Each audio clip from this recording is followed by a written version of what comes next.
اس وقت روئے ارضی پر سب سے بڑی مجرم قوم 10 کروڑ مغربی پاکستانی. یہ میں ڈنکے کی چوٹ کہہ رہا ہوں اور بہت عرصے سے کہہ رہا ہوں، اس لیے کہ ہم وہ لوگ ہیں کہ جنہوں نے اسلام کے نام پر ملک بنایا. کوئی ملک دوسرا دنیا میں اس وقت اسلام کے نام پر نہیں بنا.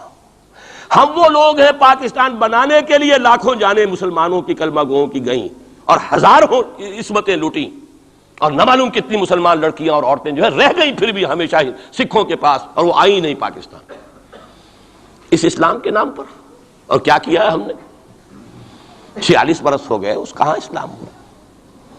لہذا اس سے بڑی مجرم قوم عربوں کے بعد ہم یہ کہہ سکتے ہیں ہمارا عام آدمی قرآن نہیں پڑھتا، قرآن جانتا نہیں، ٹھیک ہے، اپلی ہے کچھ نہ کچھ، اس اعتبار سے ان کے بعد نمبر ہمارا ہے، لیکن باقی پوری دنیا کے مسلمانوں سے بڑھ کر مجرم ہم. اور ہم اصل میں نہ صرف یہ کہ خود اپنے حصے کے مجرم ہیں، بھارت کے مسلمانوں کا بھی سارا وبال ہماری گردن پر ہے. آج میں چاہتا ہوں کہ اس کو آپ اچھی طرح نوٹ کر لیں. بھارت کے مسلمانوں نے، جسے آپ فرض کفایہ کہتے ہیں، نماز جنازہ فرض کفایہ، چند لوگوں نے بھی کسی مسلمان کی نماز پڑھ لی تو سب کی طرف سے ادا ہوگی، کسی نے بھی نہیں پڑھی تو سب مجرم ہو جائیں گے، بستی کے سب لوگ مجرم ہوں گے. بھارت کے مسلمانوں نے فرض کفایہ ادا کیا جب پاکستان بنوا دیا آپ کو، اور اس کی قیمت آج بھی وہ دے رہے ہیں. کھلے نعرے لگ رہے ہیں مسلمان کے 2 استھان، پاکستان یا قبرستان، تیسرا کوئی جگہ نہیں. ڈنکے کی چوٹ کہا بابری مسجد کے بعد ایل کے اڈوانی نے، ہم ساری مسجدیں گرا دیں گے ہندوستان کے اندر، کوئی مسجد باقی نہیں چھوڑے. ڈنکے کی چوٹ، اعلانیہ، یہ سب کچھ ہو رہا. اور یہ نعرے تو نہ معلوم کب سے لگ رہے ہیں، اور نہ معلوم کب سے میں یہاں ان مسجدوں کے اندر بھی اور اپنی تقریروں میں وارن کرتا رہا ہوں کہ کیا وہاں ہو رہا ہے. لیکن ہمارے تو کان پر جو نہیں ریگتی، ہمارے تو وہی دھندے ہیں، وہی کاروبار ہے، اپنا بزنس ہے، اس کے سارے مسئلے ہیں، اس کی اپنی بلڈنگیں ہیں، اپنی موٹریں ہیں، اپنے ٹیلی ویژن ہیں، اپنے کئی کورسز کے ڈنرز ہیں. اللہ خیر صلی اللہ، ہمیں بحث کیا اسلام سے؟ تو بتائیے ہم سے بڑا مجرم کون ہوگا؟ آج جو کچھ ہندوستانی مسلمان پر بیت رہی ہے اس کا جرم ہمارے کندھے پر. یہ میں جذباتی انداز میں نہیں کہہ رہا، میں تو 2 اور 2 4 کی طرح ثابت کر سکتا ہوں. انہوں نے فرض کفایہ ادا کر دیا. اور اس وقت یاد کیجئے مولانا ابوالکلام آزاد، مولانا مدنی، جمعیت علماء ہند کے علماء اپنے تقدس اور اپنے تدین اور اپنے تقوی کے اعتبار سے انکویسچنیبل، کوئی شک و شبہ نہیں ہو سکتا ان کی نیت پر اور ان کے تقوی پر اور کردار پر. انہوں نے کیا کہا تھا؟ یہی کہا تھا کہ یہ پاکستان بنا کر تم مسلمانان ہند کو 3 حصوں میں تقسیم کر دو گے. 3 میں کہا تھا، 2 میں نہیں، 3 میں. حالانکہ بظاہر تو ایک پاکستان بن رہا تھا نا، لیکن یہ مولانا ابوالکلام آزاد کے الفاظ تھے کہ 25 برس سے زیادہ یہ 2 خطے یکجا نہیں رہ سکتے. اور 25 برس کیا، 24.25 برس میں ٹوٹ گیا پاکستان. 25 برس پورے نہیں ہوئے، اور ان کے الفاظ تھے یہ کہ 25 برس سے زائد جمع نہیں رہ سکتے.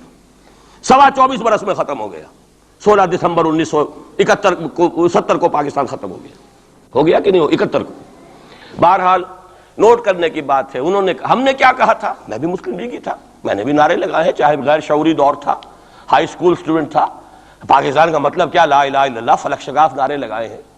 اور نوائے وقت کا پرچہ انتظار کرتے تھے اسٹیشن پر کھڑے ہو کر، حصار ریلوے اسٹیشن کے اوپر، کہ اب گاڑی آئی اور اب نوائے وقت لیا، اور پھیل گئے پورے شہر میں اس کو پہنچانے کے لیے. ہم کیا کہا کرتے تھے؟ جی نہیں، 2 طرف سے پاکستان جو ہے مضبوط پاکستان ہوگا. ہندوستان میں کسی ہندو کو جرت ہوگی مسلمان کے لیے کوئی میلی نگاہ سے دیکھنا بھی؟ وہ سارے خواب کہاں گئے؟ وہ تو حرم ہوئے.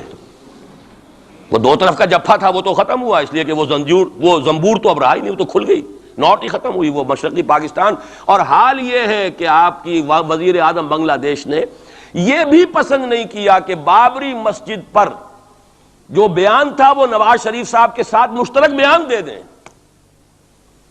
یہ اشتراک بھی دنیا کے سامنے نہ آ جائے کہ مشرقی پاکستان سابقہ اور اس وقت بنگلہ دیش کی وزیر اعظم اور مغربی پاکستان جو اب وٹ ریمینز آف پاکستان کے تحت صرف پاکستان ہے، اس کے وزرائے اعظم نے مشترکہ بیان دے دیا. یہ بھی نہیں آنا چاہیے. یہ حال ہے ہمارا. حالانکہ بات اپنی جگہ پر کوئی ایسی نہیں تھی، کوئی سیاسی نہیں، ایک مذہبی معاملے کے اوپر اظہار رائے کرنا تھا. انہوں نے کہا نہیں، آپ کے ساتھ مشترک بیان میں نہیں دوں گی، نہیں دیا اس نے. تو وہ جو تھا 2 طرف سے جفا وہ تو 71 میں کھل گیا. جو ہمارا حال ہے وہ تو ہونا ہی تھا. یہ ملک بنا اسلام کے نام پر، اس کا استحکام ہو سکتا تھا تو صرف اسلام کی بنیاد پر ہو سکتا تھا. اسلام سے غداری کی، لہذا یہاں تو اب قومیتیں ہیں، یہاں تو اب ایتھنک اور ریجنل اور نہ معلوم کس کس قسم کی اور لنگوسٹک جو ہے نیشنلٹیز ہیں، نیشنلزمز ہیں، وہ جو ایک امت ایک وقت میں بن گئی تھی، ایک قوم، مسلم قوم ہندو کے مقابلے کے لیے، وہ تو ختم ہوئی۔ اور حال کیا ہو گیا ہے، اس سے پہلے بھی کبھی کبھی ہندو مسلم فسادات ہوتے تھے، کیا سندھ سے مسلمان نہیں پہنچ جاتا تھا وہاں ریلیف کے لیے؟ کیا پنجاب سے اور سرحد سے مسلمان نہیں جاتے تھے؟ بہار نہیں گئے تھے؟ کیا کانپور کی مسجد شہید ہوئی تھی 1915 میں تو پوری ہندوستان سے مسلمان نہیں پہنچ گئے؟ آپ کیا کر رہے ہیں؟ مندر گرا دیے، یہاں بڑی بہادری کا کام کیا، مندر گرا دیے، شرم سے ڈوب مرنے کا مقام ہے۔ یہاں بھی گویا کہ ہم اپنے عمل سے اسلام کی مخالفت کر رہے ہیں، اسلام تو اجازت نہیں دیتا۔ آپ کسی اور کے جرم کی سزا کسی اور شخص کو نہیں دے سکتے۔ ہمارے پاس تو یہ سیکریٹ ٹرسٹ ہیں، یہ لوگ ذمہ وہ اپنے آپ کو منواتے نہیں، لیکن ہمارے تصور سے، اسلام کے تصور سے ذمہ ہے۔ ان کی جان، مال، عزت، آبرو، ان کی عبادت گاہوں کی حفاظت کا ذمہ ہے ہمارا۔ ایک بڑی بہادری کی ہے، ذرا سوچئے تو صحیح کیا دنیا نے سوچا ہوگا، اور نتیجہ کیا نکلا؟ اگر کسی درجے میں بھی بابری مسجد کی شہادت پر کوئی دنیا میں کوئی رائے عامہ ہو سکتی تھی کوئی ہندوستان کے خلاف، ختم ہو گئی۔ جو انہوں نے کیا 10 گنا تم نے کر لیا۔ انہوں نے ایک مسجد گرائی ہے، تم نے اتنے 100 کہتے ہیں، پتہ نہیں، مجھے تو معلوم نہیں 100 گرائے کتنے گرائے ہیں، بہرحال جتنے مندر تھے تم نے گرا دیے۔ فرق کیا ہے؟ ایک کردار ہے تمہارا، ایک ہی تمہارا اخلاق ہے، ایک ہی تمہارا معیار ہے، کوئی فرق ہی نہیں۔ بلکہ وہاں تو کم سے کم یہ تو رہا ہے، دنیا کی آنکھوں میں دھول ڈالنے کے لیے کم سے کم یہ کہ فورن منسٹری جو ہے اس نے ریزائن کیا، ہم نے مان لیا جی ہم نہیں کر سکے، ہم مجبور ہیں، حالانکہ سب ان کی اجازت سے ہوا ہے، بلکہ ان کی ملی بھگت سے ہوا ہے۔ لیکن یہ کہ کلیان سنگھ نے فوراً استعفیٰ دے دیا، منسٹری ختم۔ پھر وہ بھارت کی مرکزی حکومت نے اور بھی پارٹیز کو بھی بین کر دیا، اور اس کے بعد یہ ہے کہ انہوں نے حکومتیں بھی 3 اور صوبوں کی توڑ دی۔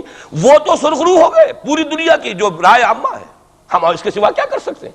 ہمارا ایک دستور ہے، دستور میں جو بھی صوبائی حکومت ہوتی ہے اس کی اجازت کے بغیر ہم فوج بھیج نہیں سکتے۔ وہاں پہ صوبائی حکومت تھی، اس نے ہمیں یقین دہانی کرائی تھی، سپریم کورٹ کو بھی یقین دہانی کرا دی تھی کہ مسجد کو کچھ نہیں ہوگا، تو ہم تو اس کے اوپر ڈیپینڈ کر رہے تھے۔ ہے سب جھوٹ، سب کو پتا تھا جو کچھ ہوگا، اندر خانے ملی بھگت تھی، لیکن یہ ہے کہ کم سے کم انہوں نے فیس سیونگ کے لیے ان کے پاس مواد موجود ہے، آپ کے پاس تو وہ بھی نہیں۔ آپ کے تو اخبارات نے لکھا ہے کہ کارپوریشنز کے ٹریکٹرز جو ہیں گئے ہیں گرانے کے لیے، اور وزراء جو ہیں، ایک وزیر کا نادر پرویز کا تو نام آیا ہے، اخبار میں خبر تھی، ہم نے بھی پڑھی تھی، فوٹو بھی دیکھا تھا کہ وہ خود ہاتھ میں پھاوڑا لے کر جو ہے وہ منظر گرانے کے لیے چلے۔ یہ جو صورتحال ہے جان لیجئے، اس وقت میں آپ کو بتانا چاہتا ہوں ہندوستان کے مسلمان پر تو جو قیامت بیت رہی ہے بیت رہی ہے۔ میں نے اپنا ایک تاثر کچھ عرصے پہلے یہاں شد بیان کیا تھا، رہا ہے میرا تاثر، اور وہ ہے اصل میں وہ لاسٹ سپر جو ہے انجیل میں جس کا تذکرہ ہے حضرت مسیح علیہ السلام نے جو آخری کھانا رفع سماوی سے قبل کھایا ہے اس باغ میں جہاں روپوش تھے اپنے حواریین کے ساتھ۔ تو اس میں یہ الفاظ آئے ہیں، میں نہیں جانتا صحیح ہیں غلط ہیں، وہ ایک علیحدہ بات ہے، کہ آپ نے وہ روٹی توڑی اور کہا کھاؤ، eat and this is my flesh, یہ میرا گوشت ہے، کھاؤ۔ اور اس کو کہتے ہیں وائن، کوئی مشروب ہوگا جو بھی ہوگا، ڈالا کہ پیو، drink and this is my blood.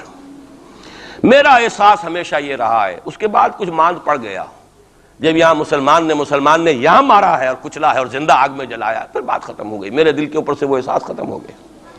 وہاں ہندو کے ہاتھوں جب مسلمان کے ساتھ یہ کچھ ہوتا تھا تو پھر جب میں کھانا کھاتا تھا محسوس کرتا تھا کہ میں ہندوستانی مسلمان کا گوشت کھا رہا ہوں اور ہندوستانی مسلمان کا خون پی رہا ہوں۔ یہ ہمیں عیش جو یہاں حاصل ہے، جو آرام حاصل ہے، جو ہمیں یہاں پر سہولتیں حاصل ہیں، جو معاشی اس کی کاسٹ پر ہے۔ اس نے آپ کو یہ ملک لے کر دیا اور آج تک اس کی قیمت ادا کر رہا ہے، اور ہم جو ہے عیش کر رہے ہیں، گل چھرے اڑا رہے ہیں۔ یہاں جس کے پاس 2 پیسے ہو گئے برقع اتار کے اس نے پھینک دیا، کہ معلوم ہوتا ہے کہ یہ تو مفلسی کو چھپانے کا ذریعہ تھا۔ 4 پیسے ہوں، اچھے کپڑے پہنے ہوئے ہوں، میک اپ صحیح کیا ہوا ہو، تو پھر برقعے کی کیا ضرورت ہے؟ اور میں نے شاید سنا ہے آپ کو، مجھ سے تو چند لڑکیوں نے یہ الفاظ کہے باقاعدہ۔ میں جب پریکٹس کرتا تھا لاہور میں کرشن نگر میں، تو ایک گھرانے کی، اور مجھے معلوم ہوا کہ ان کے والد انتہائی نیک تہجد گزار، کئی لڑکیاں تھیں بہنیں، ایک ہی تقریباً عمر 200 سے 1.5 سال کی، کبھی وہ آتی تھی کلینک میں میرے تو برقعے سمیت، کبھی آ رہے ہیں تو بغیر برقعے کے۔ تو میں نے پوچھا یہ کیا تماشا ہے آپ لوگوں کا، کبھی بغیر برقعے کے کبھی برقعے سمیت۔ صاف جواب دیا، میں ان کے الفاظ کوٹ اینڈ کوٹ میں ان کے الفاظ کوٹ کر رہا ہوں، ڈاکٹر صاحب جب ہمیں کوئی میک اپ کرنے کا، کپڑے بدلنے کا موقع نہیں ملتا تو ہم برقع پہن لیتے ہیں، اور جب ہمیں موقع ملتا پھر ہم برقع کائے کو پہن۔ تو گویا کہ اس کو چھپانے کا ذریعہ برقع ہے کہ کپڑے میلے ہیں، میک اپ نہیں کیا تو لہذا برقع پہن لیا جائے۔ یہ ہے حال پاکستان میں اسلام کا جو ہم نے بنایا ہے۔ تو میں جو کچھ دیکھ رہا ہوں وہ یہ ہے کہ ہندوستان میں تو قیامت، اب وہاں جو آفیشیل فگرز ہیں 1000 1200 کتنے ہیں، لیکن کم سے کم 10,000 آدمی، اور اب یہ چین ہے فسادات کی۔ کل کے اخبار میں احمد آباد کی تھی، کبھی کہیں ہے کبھی کہیں ہے، اور واقعہ یہ ہے کہ تبصرے یہ ہو رہے ہیں کہ ہندو فنڈامنٹلزم از آن دی رائز۔ یہ جو کچھ ہوا ہے، جتنا بھی اس کے اندر ان کو گرایا گیا ہے، ان کی حکومتیں گرائی گئی ہیں، اس سے انہیں تقویت حاصل ہو رہی ہے۔ They are getting stronger and stronger.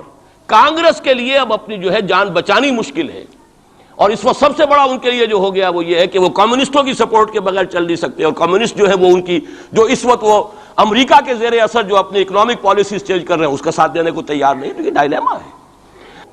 Fundamentalism اصل جو چلا ہے وہ ہندوستان میں چلا ہے، بدنام پوری دنیا میں مسلمان ہو گیا، لیکن اب اس کا میں بلیم نہ امریکہ کو دے سکتا ہوں نہ کسی اور کو۔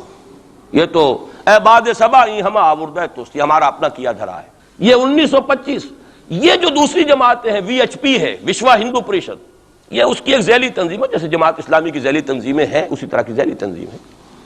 آر ایس ایس خود کبھی نہیں آئی پالیٹکس میں، اور 2 مرتبہ تاریخ میں اس کو بین کیا جا چکا ہے ہندوستان میں، چونکہ آر ایس ایس کا آدمی تھا جس نے گاندھی کو ایسیسینیٹ کیا تھا 1948 میں۔ دی پارٹی واز بینڈ۔ اس کے بعد جب اندرا گاندھی کا دور آیا ہے وہ ایمرجنسی کا، اس میں بھی پارٹیز اس نے بین کی تھی، آر ایس ایس بھی بین ہوئی ہے، لیکن ہر مرتبہ پہلے سے زیادہ ابھر کر آئی ہے وہ۔ اور آج یہ سب کے سب وی ایچ پی والے، بی جے پی والے، یہ سب در حقیقت آر ایس ایس کے آدمی، کہ اس وقت ہندوستان میں مسلمانوں کی حالت بہت مخدوش ہے۔ کتنا بڑا انہوں نے قدم اٹھایا ہے، اور مسلمان کیا کر سکتا تھا؟ کوئی ریزنٹمنٹ کی ہزاروں سینکڑوں، اور پولیس والوں نے بھولے، وہاں کوئی اس وقت رائٹس نہیں ہوئے، اور صاف کہا ہے ریڈیوز نے بھی، بی بی سی نے بھی، پولیس کی فائرنگ سے مارے گئے۔ ایک دن میں 300 آدمی بامبے کے اندر جو ہلاک ہوا ہے پولیس فائرنگ سے ہوا۔